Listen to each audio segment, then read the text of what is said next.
안녕하십니까. 오세아니아 위클리 이번 주 순서 시작합니다. 먼저 사이클론 소식부터 정리해드리겠습니다.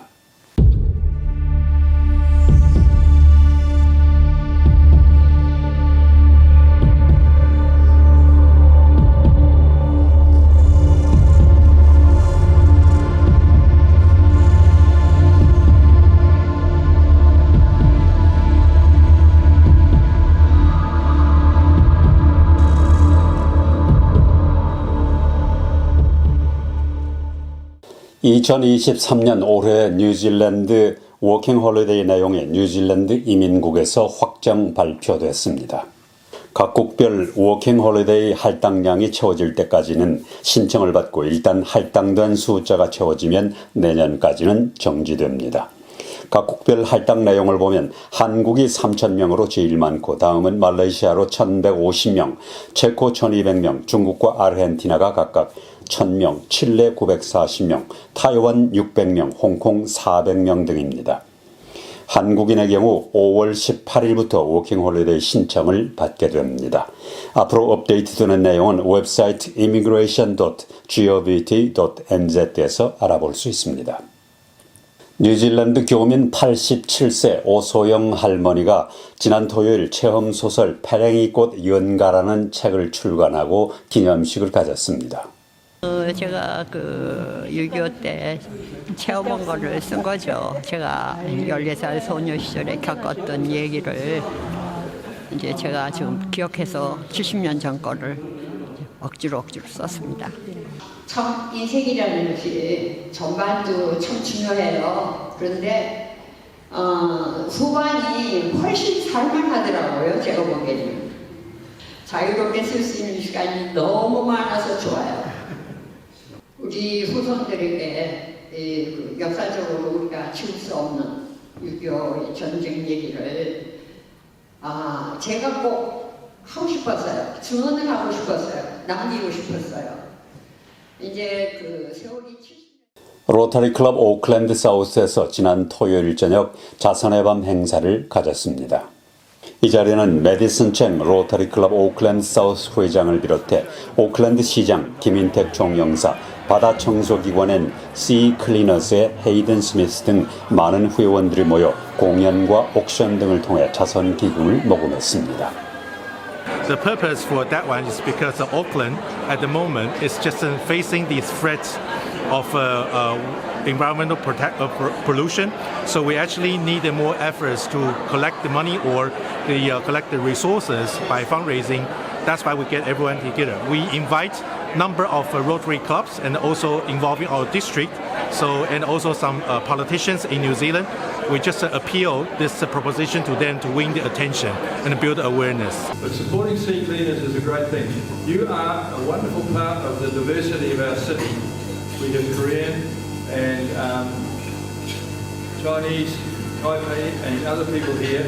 And you're a large part of our community and I welcome you and your great hard-working, contributing part of our community. A couple of years ago, our Korean community experienced a tragic drowning case in Pina Beach. The Korean Council plans to hold the water safety seminar for the Korean community in the first semester of this year.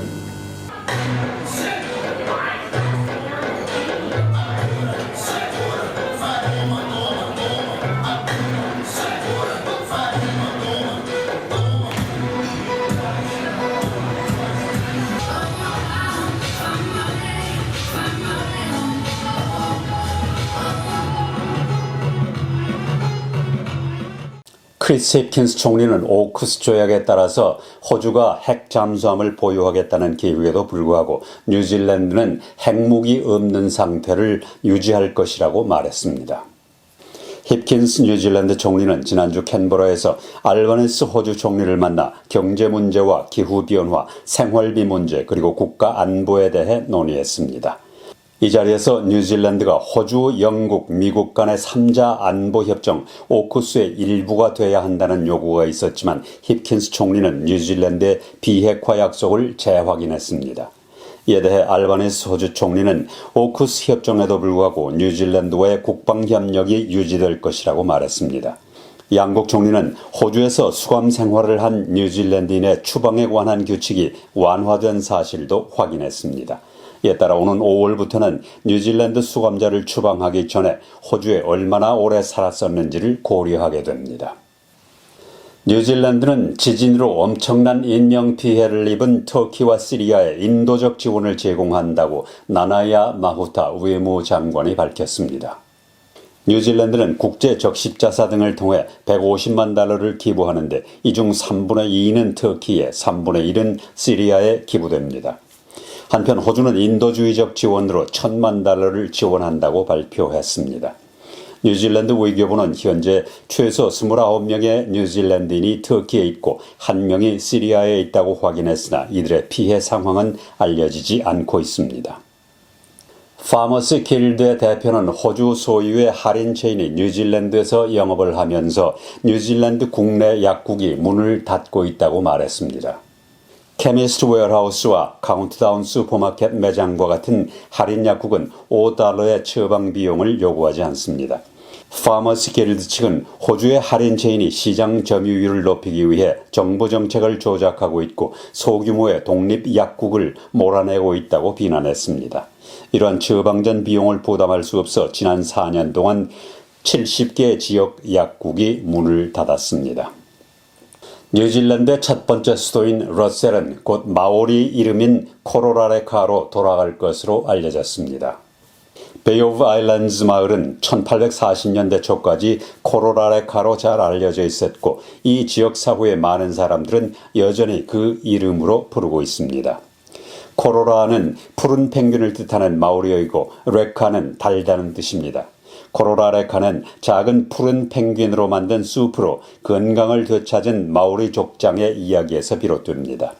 러셀의 현재 이름은 전 영국 하원 의장 존 러셀 경의 이름에서 따왔습니다. 이름 변경에 대한 공청회는 4월 18일까지 진행됩니다. 호주가 국가 안보를 위해서 군사기지에서 중국산 감시 카메라를 제거할 예정입니다. 이러한 조치는 하이크비전과 다화가 호주 정부 사유지에 건설한 감시 장비 900대가 감사에서 지적된 이후 나온 것입니다. 영국과 미국은 작년에 중국 정부가 중국제 장비 데이터에 접속할 수 있다는 두려움을 이유로 비슷한 조치를 취했습니다. 이에 대해 하이크비전은 아무런 근거가 없다고 말했으나 다화는 아무런 응답을 하지 않았습니다. 뉴질랜드 해군이 태평양상에 떠다니는 마약 운반선을 적발했습니다. 이번에 적발한 마약은 뉴질랜드 역사상 최대 규모로 모두 3.2톤 뉴질랜드 달러로 5억 달러에 상당한 것으로 뉴질랜드 북서쪽 수백 킬로미터 떨어진 해상에서 적발했습니다. 경찰은 이 마약은 1년 동안 호주의 암시장에 보내기에 충분한 양으로 일부는 부표로 묶여 있었고 일부는 배트맨 기호로 표시돼 포장돼 있었다고 밝혔습니다. 남극지방의 오존층은 서서히 치유되고 있고 오는 2060년까지는 완전히 복구될 것으로 보이지만 로켓 발사로 인해서 오존층이 손상될 수 있을 것으로 보입니다. 캔터베리 대학 연구팀은 로켓 발사가 오존층을 손상시키는데 작은 영향을 미치지만 로켓 발사 규모가 커지면 그 영향이 악화될 수 있다는 것을 발견했습니다. 태양의 유해한 자외선을 거의 모두 흡수해서 지구상의 생명체를 보호하는 오존층은 1980년대와 1990년대에 에어로졸과 냉장고에 사용되는 화학물질인 염화 불화탄소로 인해 심각하게 손상됐습니다. 현재 로켓 발사가 오존층에 미치는 영향은 염화 불화탄소 CFC보다 작고 훨씬 덜 해로운 것으로 추정되지만 오존층 회복에 장애가 된다고 말했습니다. 오세아니아 위클리 이번 주 순서를 마칩니다. 감사합니다.